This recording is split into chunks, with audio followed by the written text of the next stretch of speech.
Hi there guys, my name is Chris. The purpose of this video is to act as a follow along for the assembly of your LongMill.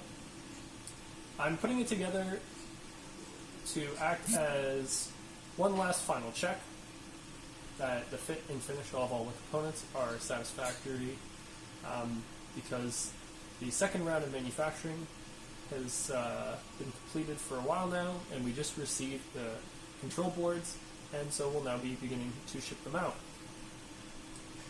I also figured I would go through and make this video since I'm able to point out some things along the way that might be useful or interesting to know, or I can make certain parts of the assembly process a little bit more clear than the assembly manual might have made it. I also recognize that for some individuals it's easier to watch an assembly video rather than having to read through the instructions. And because of that, I'm going to be putting this video together, as I said, as a follow along. So it's going to be going at a pace which is completely uncut, and that means that nothing's going to be fast forwarded. I'm not going to be chopping between points. The purpose is just to be sat down and make a LongMill from start to finish.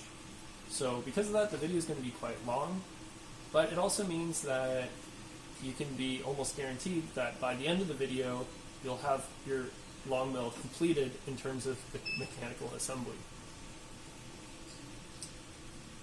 Anyway, I hope you enjoy.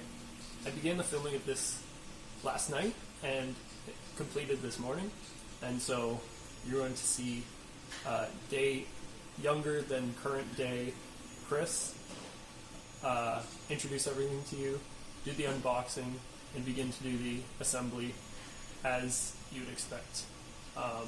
It's very close to the instructions on the website, so if you'd like, you can have those open to the side as well. But in any case, here we go. So first we're going to start. I've got the website open on my phone, or this is another phone because my phone's filming. And as you know, you can open up, go to the resources and click on the LongMill resources right there. And you get this nice page here. And it kind of introduces everything to you and the group and stuff, but we want to get building, so that's the button I'm going to press to get building. This should actually be in the included document as well, so I should probably open up the machine and let you guys see that.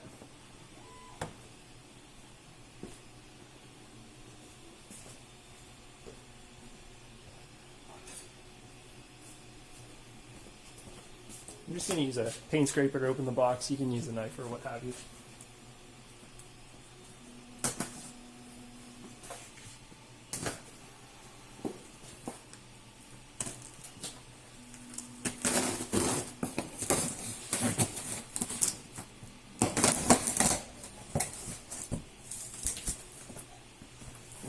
Okay. Now, if you're really eager to know what's in every single box, I'll show you on here. On this very first page is the unboxing, and it just explains that we've unofficially split the LongMill up into version 1 and version 2, just because we've changed the packaging around a little bit between the first batch of 400 and this new batch, as well as there's a couple of parts that have seen some small tweaks. And so it kind of just lets you know that once you go through the whole assembly process, you're going to see some parts will say, okay, this step is for version 1, and then this step's for version 2. And so just make sure you're looking out for that distinction. And once we go down here, it'll tell you the tools that you need.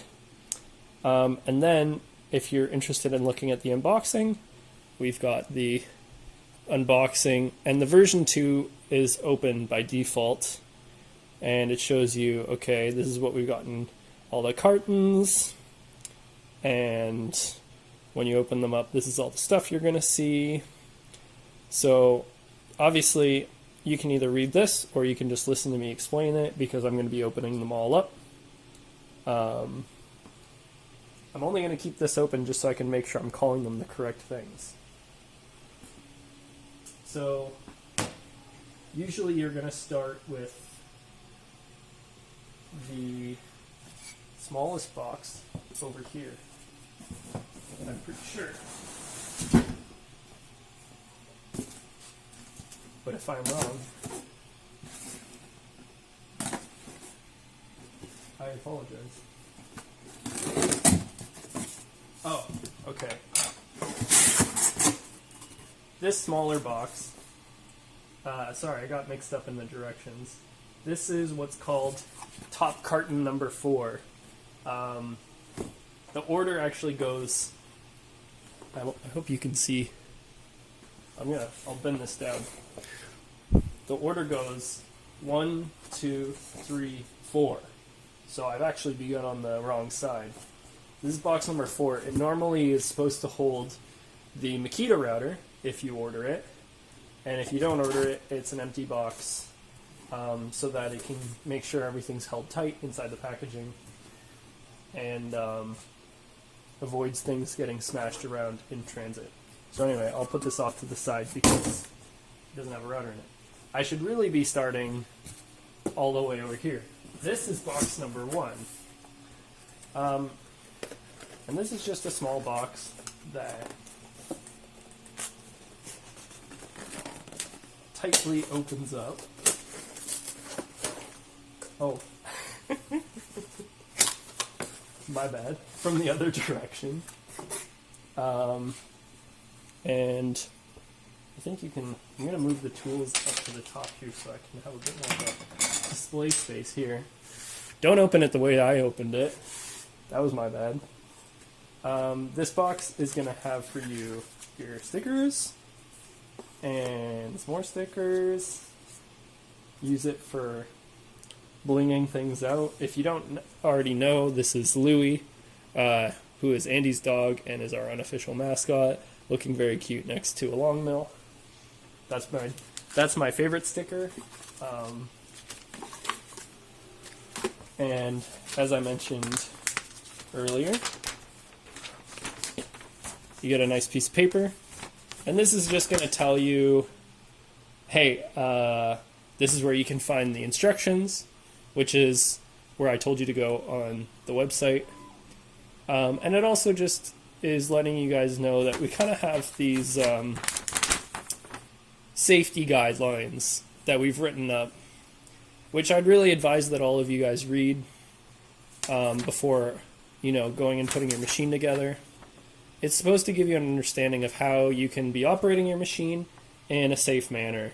And this includes, the necessary safety equipment to protect your eyes and your ears and your mouth, and to make sure you know what material you're cutting before you do it. And, you guys can read through this once you receive your machine. The other nice thing that is included is a tool in with the kit. And this isn't something that was included in version 1. What we actually did is there was a space that we found we could open up in one of the steel gantries, actually the XZ gantry, and the hole in that middle section, we realized that we could, instead of putting it to waste, we could actually cut a tool out of it. And so this is cut out of the same piece of steel that the XZ gantry is cut out of. It just isn't powder coated. And this is a tool that we specifically designed so that you didn't need any wrench at all for the assembly of your machine, or any pliers or anything like that. So that's why I only have the Allen keys over there and not any wrenches or pliers because this is what we're going to be using. So you can go ahead and take that out of the bag as well. So yeah, this was something I was pretty happy about because it's a way of using material that would have been otherwise wasted. So it's not like we're paying to get some cheap stamped tools or cheap Allen keys to ship with you. Most people already have Allen keys on hand, but this wrench is the reason why we wanted to make it. It reduces the waste of material, but also this side here of the wrench is actually the M5 size nut, which allows you to tension your V wheels, like rotate the eccentric nuts. And so this is actually something that you need to perform as maintenance on your machine quite regularly if you're using your machine regularly, to make sure your wheels are clamping down appropriately on the aluminum extrusion. And so we figured this would be nice to have as a dedicated tool for your machine. We even put a hole in it so you can hook it up somewhere. And this way you don't have to have a wrench from your own set dedicated to maintaining the machine. You can have your own dedicated LongMill tool for maintenance. So anyway, that's what the purpose for that is for. I'm going to put it off to the side, and I'm also going to put the stickers and the paper off to the side. And we will move on.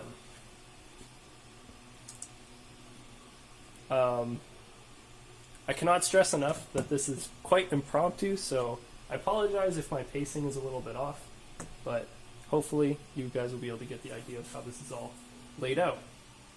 So this second carton, which is a padded bag actually, it contains all the gantries for your LongMill. So I'll open this up here.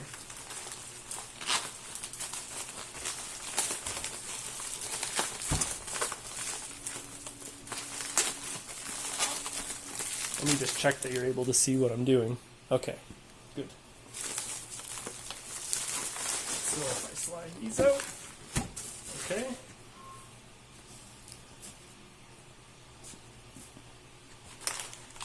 So inside here, you'll have the XZ gantry. As you can see, there's a little printout of the label there. And inside here, you should have the two Y gantries. So I might as well take those out and show you what they look like. So here's 1 and 2 Y gantry. These are laser cut locally, powder coated locally, and then driven over to us. They're the exact same as each other, and they kind of go on the left and right side of your machine. I'll put those down. Might as well keep the paper between them so they don't scratch each other up. We like to use the paper in our packaging when we can because it's recyclable.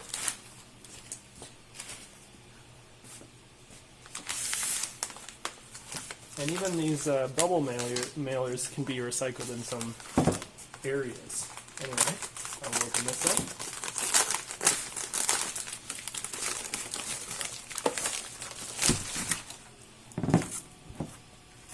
Put that off to the side. And this is one of the only places I can think of that has plastic wrap. But it's really for the benefit of the assembly. We want to keep this assembly as stationary as possible during transit because it comes pre-assembled for the linear guides here.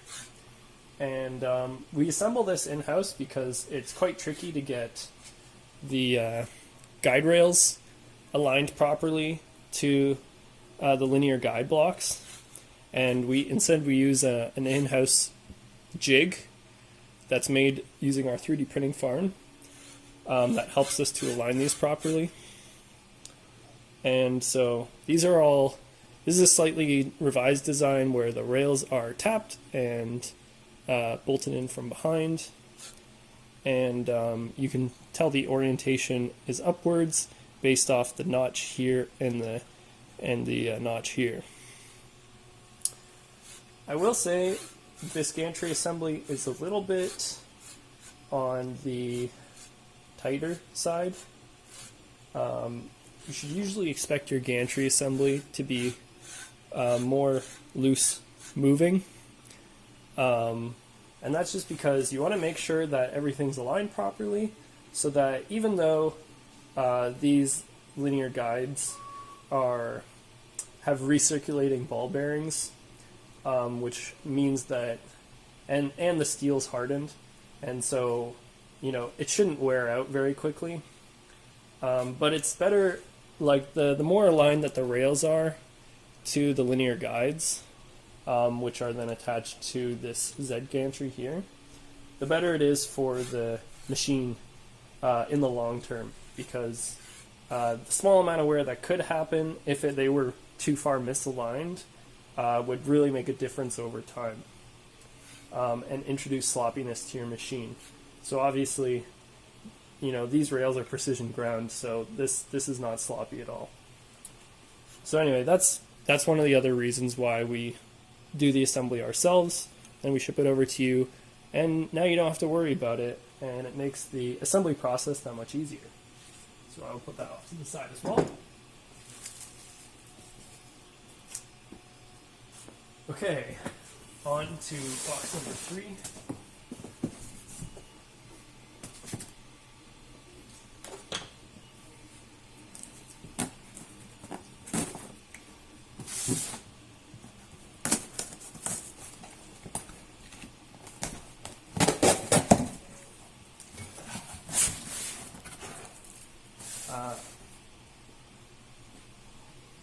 Let me double check what I should be expecting in here.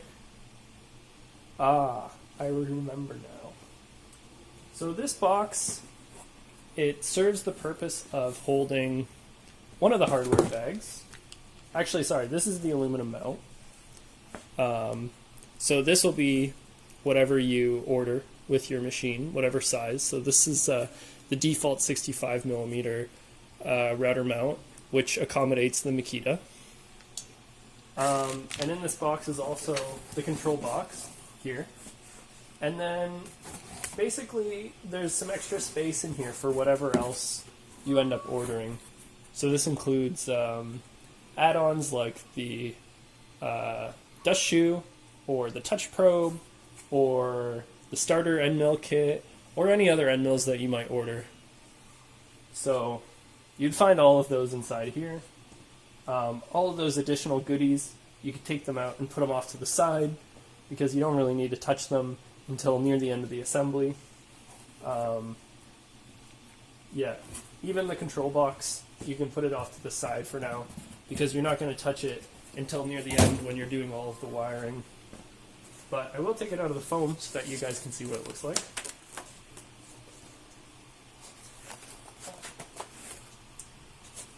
Now, this is a new design that I made. It's a revision on the old control box design that I made.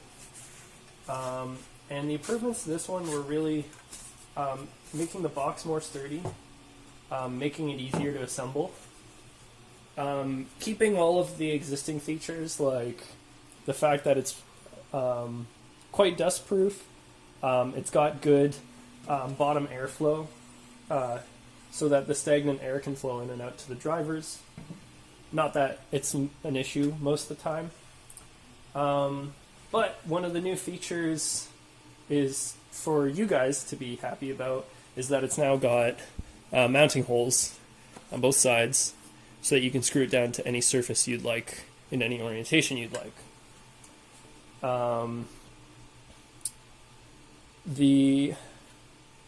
The rest of the improvements are just making it a bit more rigid and reliable.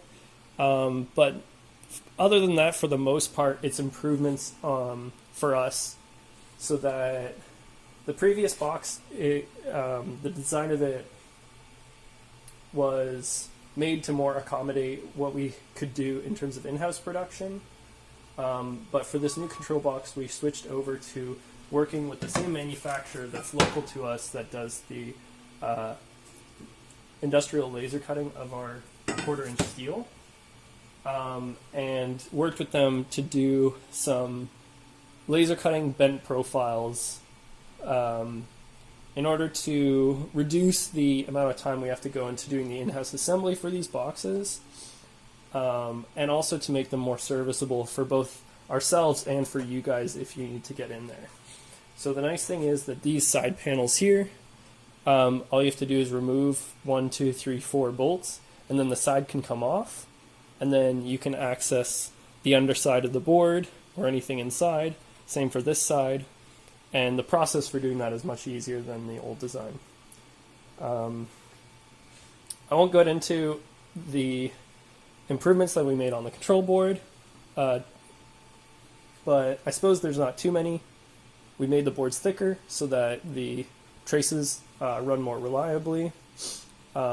We've integrated the capacitors to eliminate the electromagnetic interference issues so that we don't have to solder those by hand anymore. We've sourced a switch from a different manufacturer, so these should be more reliable now.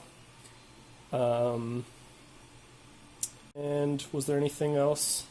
We relocated the buttons a little bit to make sure that they had plenty of clearance around the pins, so that it decreased the chances of any shorting to occur. I think that's mostly everything. If I can think of anything else, I will bring it up. But anyway, this is the nice new design control board.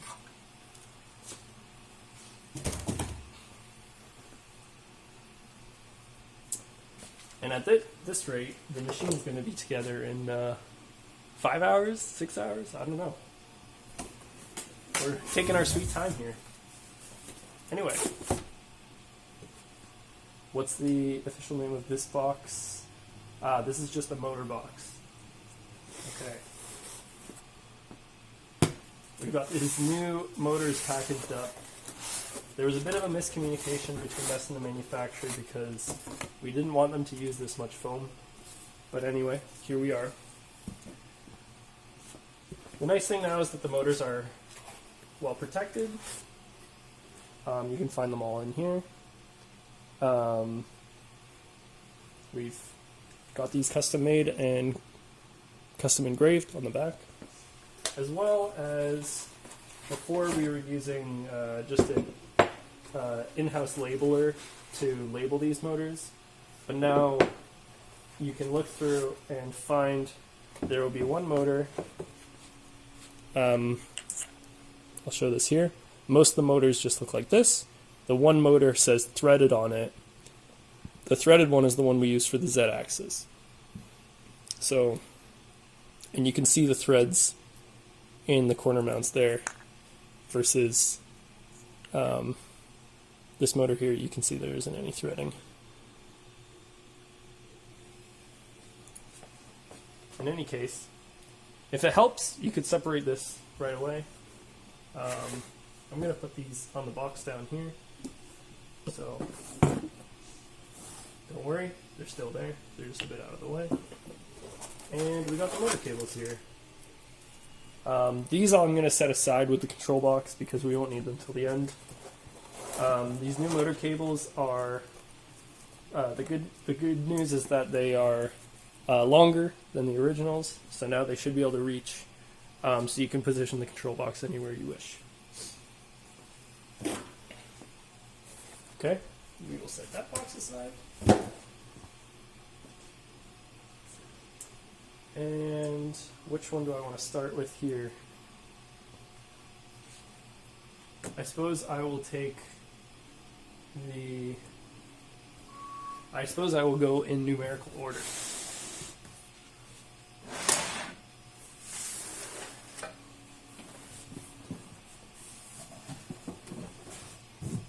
So I won't open these two boxes yet. First, I will open this longer one.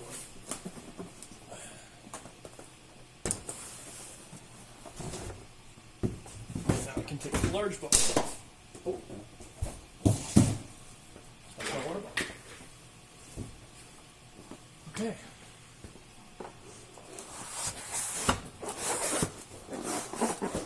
So, what you might notice about this long box here is that we've got some wood taped to both sides. This is because it's quite heavy. It contains all of the rails and the lead screws for your machine. And we just wanted to make sure that when it was being tumbled around in transit, that none of them punched through the side. And so that was kind of our solution there. So I suppose I will open it from the side that's closest to me. Okay, I'm glad you can see that.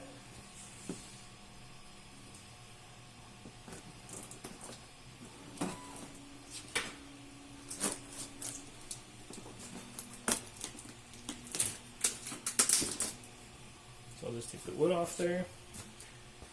You can now use that as a scrap for one of your projects if you wish. But I'm sure you guys already have lots of wood hanging around in your shops. So I suppose that's up to you.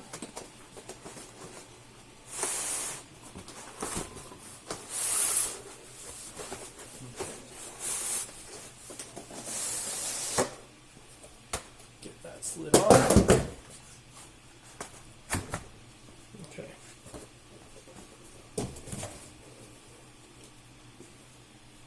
So as you can see, we should be able to pull the side parts off here. Here.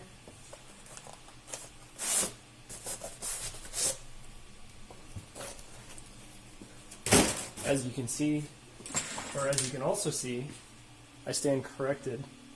We've got a little bit more saran wrap holding this all together nice and tightly. So I suppose I will cut this all open here.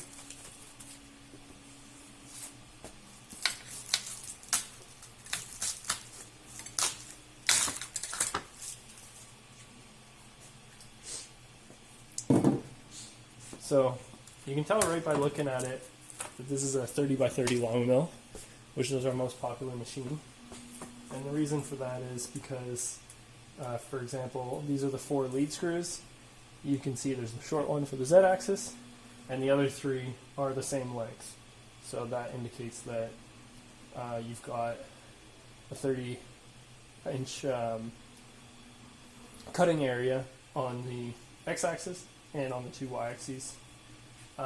If it was any other size, you'd have more of a variation in the length of the lead screws. I will put these to this. Actually, I'll just put these up here for now. This is the drag chain, saran wrap together as well.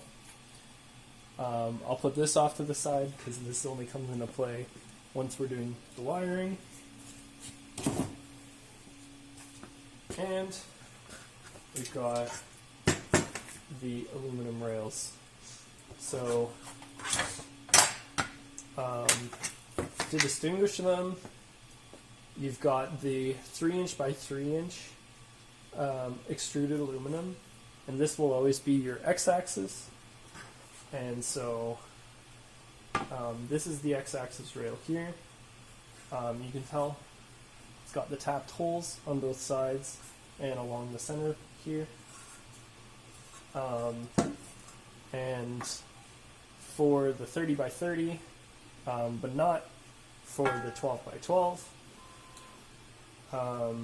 or this also applies. So as long as the X-axis is as long as the 30-inch long dimension, so that counts for the 12 by 30 and the 30 by 30, Then the x-axis will have this support rail, which essentially bolts to the existing x-axis rail in order to make it more resilient towards twisting.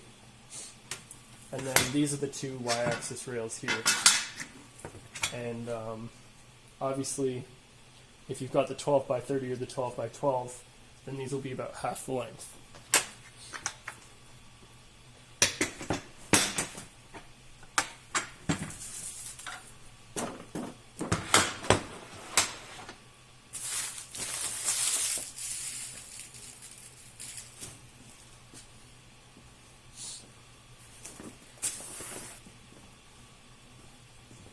Oh, I should probably open this one in order as well. As you can see, I just started at the top of the page and I'm just scrolling my way down. So next I'm going to be opening up carton number 2, which is indicated by the orange circle. This is a new labeling scheme that we've introduced since we got some feedback that it might help to point out certain bags in the assembly process. So we figured we'd just use these colored stickers here. So I'll open this up.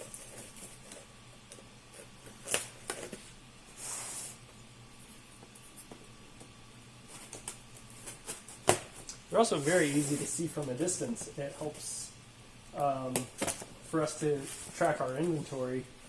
You can kind of see from a distance like, oh hey, I know exactly what are in those boxes over there because they've got bright orange stickers on them. So let me just pour everything out here. There we go. Okay, let me see what I should be pointing out to you guys. Right?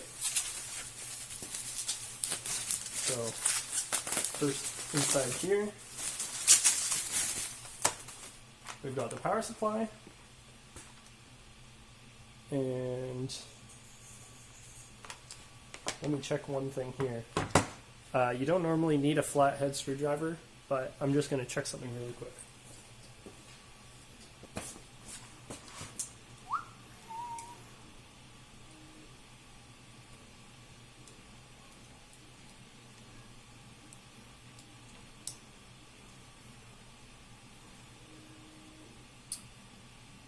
I see. Okay, so this was supposed to be fixed, but I suppose there wasn't. The manufacturer decided not to do what we wanted them to do.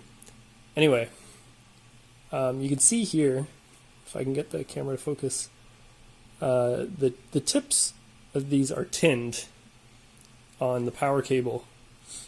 Now, tinning the tips of the power cable on a terminal connector, which by the way, this is the orientation that it's supposed to go in, like this.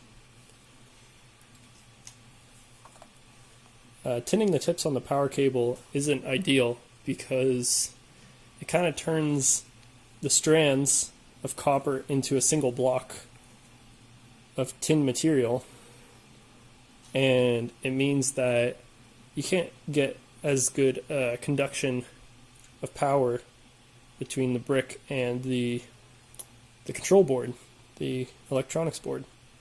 So it's up to you if you'd like to leave them. I'm actually going to quickly snip these so that I have exposed the stranded copper.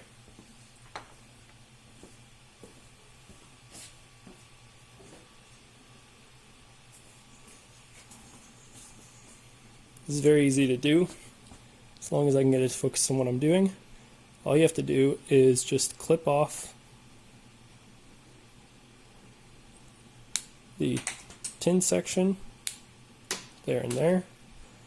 And I'm used to stripping wire on my own, so I'm not going to use wire strippers, but you want to reveal a little bit more of the wires by cutting away at this insulation. So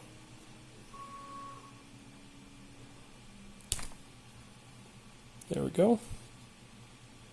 Just pulled that off. And then I'm going to pull this off.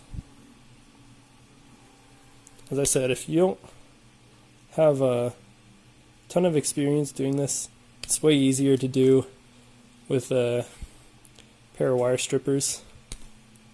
But I don't know where my wire strippers are, so I'm just going to use the snips. So as you can see, I've now got the stranded copper exposed. I'm just going to give them a twist so that I can successfully fit them into the terminal connector. And hopefully I'm putting these in the correct orientation. I can't exactly remember, but I think that was the right orientation. So I'm just going to stick them in to the terminal connector there. I'm sorry that it's a little bit dark. Hope you can see this. But the two stranded coils are in there pretty nicely, and then I can take the flat head and screw back down into these two terminal screws.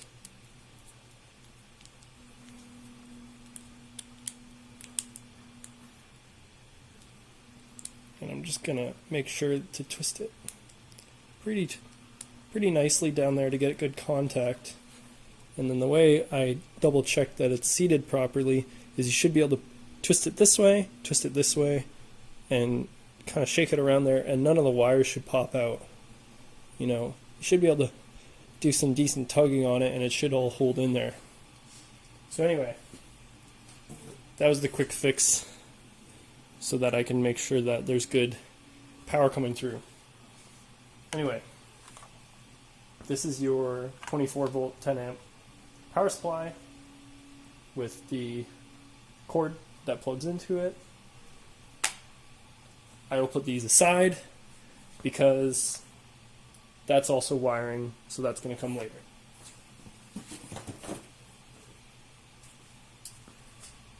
I suppose I will also put the USB cable aside for later use as well.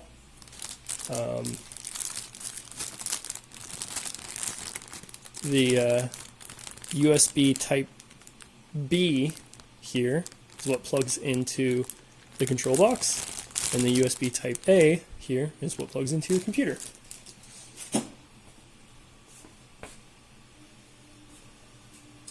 Okay.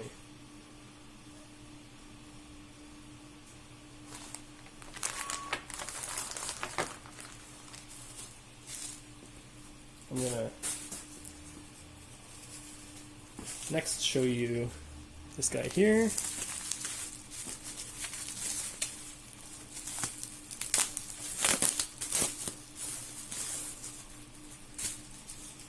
Now this guy is the final piece of steel, which is the Z-axis motor plate. This goes on top of the Z-axis, and it's got a little bent arm here.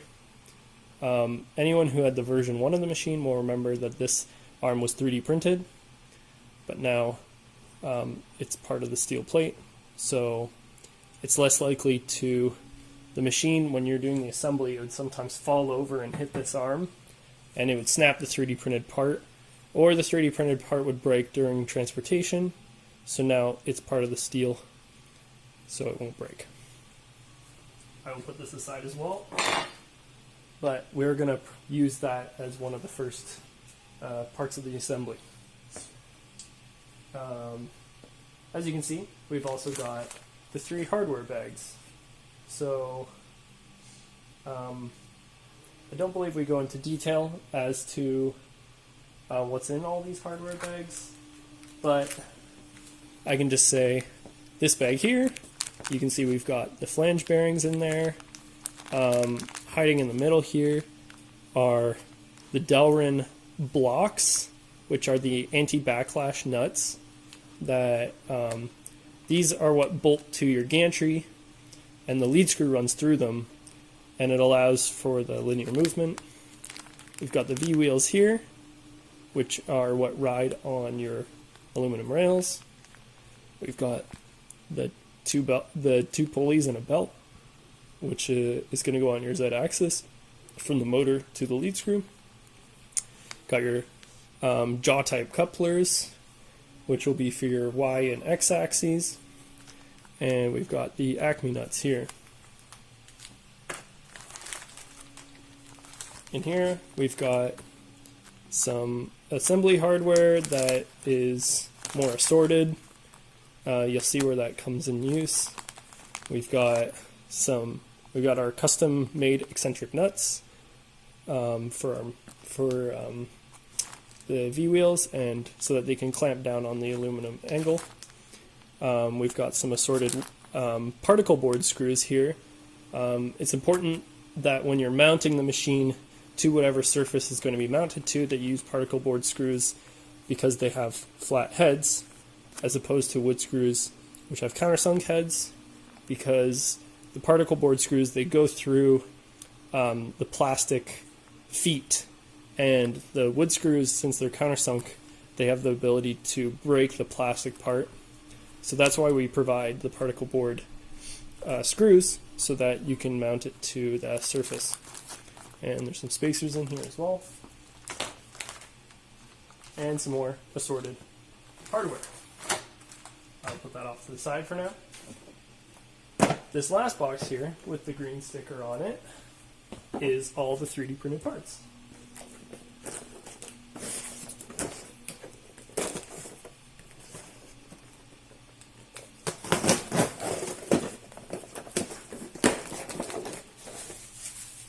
So, on the off chance that you've never been to our office, I will give this a quick rotation, and you can see shelf and shelf and shelf and shelf full of 3D printers. There's about 40 in total, and we use those for in-house production of the plastic parts that go onto your LongMill. I'm just going to try to return this to the position it was in. There we are. So I'll show you those parts here.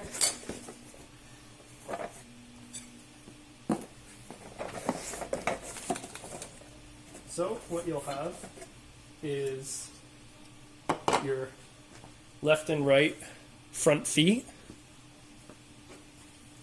to begin with, and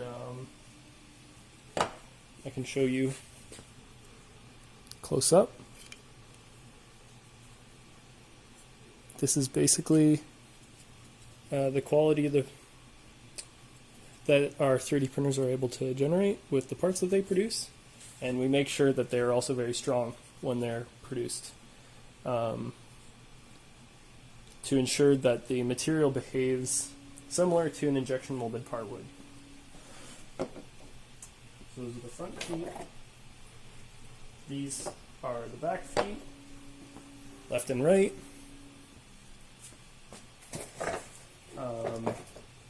We've got the middle feet here. Now for the 30 by 30, you have 4 support feet for each Y-axis rail. So you can imagine if the machine was facing you from this orientation and you have your Y-axis rails running this way, this is your right rail. It's got the front and back support and the 2 middle supports. And then on the left side, it's got the front and back support and the 2 middle supports. The only part that's different in terms of the middle supports is this guy here. It's got an additional bracket that allows you to mount your drag chain, and it also allows you to route your wiring, because normally your control box will exist in this area here, So it's nice to have all the wiring kind of routed through this one point here into where your control box is. So anyway, I will set these aside.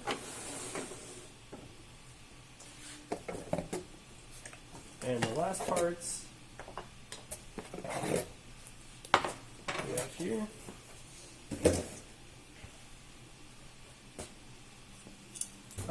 The shoulder brackets, which I can explain what these do later.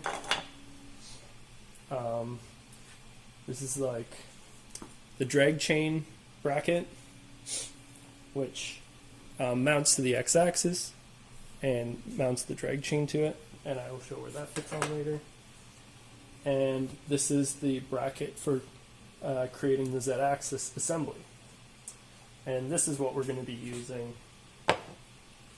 real quickly, or real soon, I should say. So anyway, as I say, that's all explained. So I'm just going to go to the next page here. And this is stuff that I'm going to just be